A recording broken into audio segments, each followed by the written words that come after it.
तो क्षमा कीजिए, लाइट चली गई थी, उस वजह से बात हो नहीं पाई।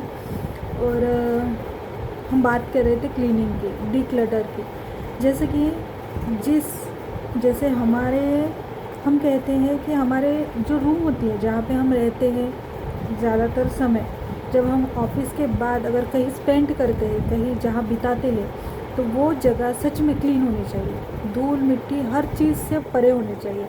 जितना हम रूम को क्लीन रखेंगे, हमारे जितना हम खुद मतलब, जैसे कि बहुत से लोग होते हैं जो कहते हैं कि हाँ चलो आज संडे है, नहीं नहाते, स्नान नहीं करते हैं, मतलब जो स्लो मॉर्निंग जिसे कहते हैं हम, उसके चक्कर में ना कभी कभी ना हम खुद के ही मतलब जो हमारा मन जो क्या कहता है उसे, हमें जो भारी भारी महसूस होता है ना, वो कभी कभी हमारी ना खुद की आदतों की वजह से होता है। तो मैंने जैसे ही रूम की हर एक चीज़ जो मुझे नहीं चाहिए थी, जो मुझे जिसकी ज़रूरत नहीं थी, वो जैसे ही मैंने हटा दी, सच में अभी ना मुझे ऐसा फील हो रहा है कि जैसे रूम का, जैसे नहीं क्या एक रिनोवेशन करते हैं तो कैसा रूम फील होता है, सेम मुझे वो फीलिंग हो रही है। तो हर चीज़ में लागू होती है ये बात। जैसे कि विचार हमारे होते हैं हमारे मन में, देखिएगा, जब हमारे विचार तब तक शांत नहीं होंगे तब तक हम हमारे ध्यान में एक स्टेप क्रॉस नहीं करेंगे। तो ध्यान लगने के लिए भी हमें बहुत से प्रयास करने पड़ेंगे, लेकिन उसके पहले हमें 5-5 मिनट मतलब आंखें बंद करके बैठने का नाटक करना है। जैसे रूम का क्लीनिंग होता है, वैसे ऑरा का भी क्लीनिंग करना है। तो ऑरा कब क्लीन होता है? जब हमारे विचार पूरी तरह से सकारात्मक हो। हमें ना कोई देखे भी ना तो उसके चेहरे पे ना स्माइल आनी चाहिए, मतलब हमारा इतना ऑरा स्ट्रांग होना चाहिए। तो उसके लिए हमने यही करना है कि मेडिटेशन ये बेस्ट रेमेडी है ऑरा क्लीनिंग के लिए।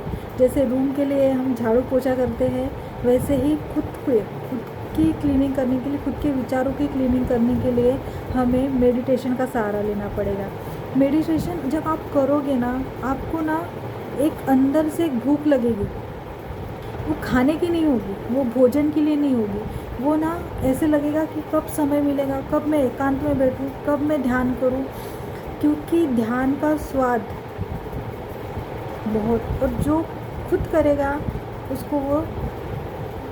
उसका स्वाद आएगा। नाम जप जो करेगा उसको उसका स्वाद पता चलेगा। तो कीजिए, नाम जप कीजिए, ध्यान कीजिए, ईश्वर की शरणागति लीजिए। आप जब आपको लगेगा कि विपदा आई है, विपदा आने से पहले ईश्वर ही हो जाओ ना। क्यों विपदा आने के बाद आप ईश्वर की ओर दौड़ते हो? उसके पहले अगर अच्छे दिन हैं, ईश्वर की कृपा से, मालिक की कृपा से, रब की कृपा से अगर अच्छे दिन हैं तो बुरे दिन भी आएंगे ना। ये दोनों साथ साथ चल रहे हैं, हमारा अच्छा बुरा एक साथ चल रहा है। जिस दिन परिस्थिति चेंज हो जाएगी उस दिन हमें बुरा फील होना शुरू होगा, नहीं तो अच्छा और बुरा दोनों एक साथ ही चल रहा है। तो हम क्यों बुरे दिनों में ही ईश्वर को याद करें? हम अच्छे दिनों में भी करते। अच्छे दिनों में हम उनका धन्यवाद करेंगे, हम उनको बताएंगे कि मालिक आपने जो भी दिया उसके लिए बहुत बहुत शुक्रिया। जब आप शुक्रगुजार होंगे, जब आप ईश्वर की बोलोगे कि धन्यवाद ईश्वर जी, धन्यवाद, आप जो जिनको मानते हो उनका नाम लेकर आप जब बोलोगे धन्यवाद मालिक, तो आप देखोगे कि एक तो आपकी नकारात्मक हट जाएगी, आप ना एक न्यूट्रल स्तर पे आ जाओगे, न्यूट्रल रहोगे। आपको ये नहीं लगेगा कि ये चीज़ नहीं है, आपको ये नहीं लगेगा कि ये चाहिए, सिर्फ है। इस बात को मानकर आप धन्यवाद करो, अपना ऑरा क्लीन करो। उसके लिए आप जो आपसे बन पड़े, जैसे कि आप ये भी कर सकते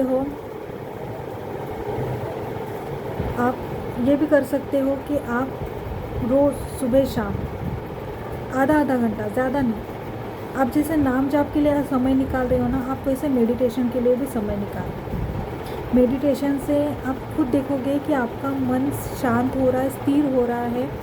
जैसे नाम जाप से भी सेम वही होता है, पर नाम जाप से पाप कटते हैं, और मेडिटेशन से हमें खुद की अनुभूति होती है, हमारी सांसें ना आती जाती हमको दिखती है, फील होता है कि हम सांस ले रहे हैं, छोड़ रहे हैं, हर चीज़ का अनुभव होता है। और ये चीज़ों के अनुभव लेने के लिए आपको मेडिटेशन करना पड़ेगा, ठीक है।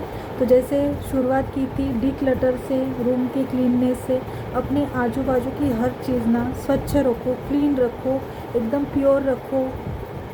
इससे ना क्या होगा, आपका मन बहुत शांत रहेगा। अगर आपको गुस्सा भी आता होगा तो वो भी धीरे धीरे कम हो जाएगा। आप खुद सोचोगे मैं गुस्सा करके खुद का खून क्यों जलाऊं, जबकि देखो कोई बातें शाश्वत है नहीं, कोई बातें शाश्वत है नहीं, सब टेम्प्ररी है, आज है कल नहीं है। तो किस बात के लिए झगड़ा करना, छोड़ दीजिए। हम जब जब बातें छोड़ने लगेंगे ना, तब तब जीवन में सुकून आने लगेगा। तो सुकून ही तो चाहिए इंसान को, और चाहिए क्या। आप दुनिया भर की, मतलब पैसा बहुत इम्पॉर्टेंट है, मैं पैसे के लिए नहीं बोल रही हूँ, मैं ये बात बोल रही हूँ कि ये सब होने के बावजूद भी हमें क्या चाहिए, सुकून चाहिए, इसकी शांति चाहिए। और इसके लिए ही हमने प्रयास करना है, इसके लिए हमने नाम जाप करना है, इसके लिए हमने शरणागति लेनी है ईश्वर की, इसके लिए हमें रोज़ पूजा पाठ करना है। आप पूजा पाठ को अंडर एस्टिमेट मत करो। आप जो सुबह उठ के जो भगवान के सामने 2 क्षण रुक के जो भगवान के सामने कोई भी अगरबत्ती दिया आप आरती करते हो ना, उसको प्लीज़ अंडर एस्टिमेट मत करो। आप ये मत करो कि आज मेरी इच्छा नहीं है तो आज मैं प्रभु को आरती नहीं करूँगा, आज मैं प्रभु जी से बात नहीं करूँगा। ऐसे नहीं करे, ऐसे बिल्कुल नहीं करे। बिल्कुल रोज़ देखिए, आप जितना ईश्वर से जुड़ेंगे ना, उतना ईश्वर आपसे जुड़ेंगे, उतना ईश्वर आपके निकट आएंगे, उतना ईश्वर आपको प्रेम करेंगे। आप प्रेम तो ऐसे भी करते हैं, लेकिन आप फील नहीं करते ना, हम फील नहीं करते, हम इंसान है ना, बड़ा बुद्धि इंसान है हम फील नहीं कर पाएंगे। लेकिन ईश्वर तब भी थे जब हम अच्छे समय में थे, तब भी हैं जब हम बुरे समय में हैं।